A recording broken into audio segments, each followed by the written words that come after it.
Hello everyone, কেমন আছো তোমরা সবাই? আশা করি তোমরা সকলে খুব ভালো আছো। আমি অনুশ্রী আবারও নিয়ে চলে এসেছি একটা নতুন মিনি ব্লগ নিয়ে।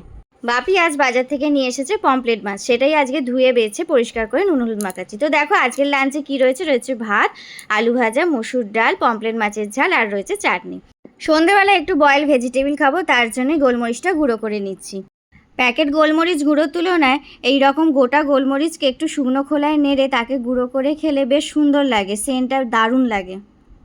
আর নিয়ে নিচ্ছি লেবু। আজকের লেবুটা দেখো পাতি লেবুর মতো দেখতে, কিন্তু পাতি লেবু নয়, অথচ মুসম্বি লেবু না। তাহলে এটা কী লেবু আমি তো নিজেই বুঝতে পারছি না।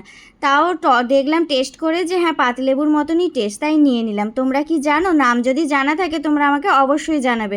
আমি কিন্তু এই লেবুটার নাম জানি না।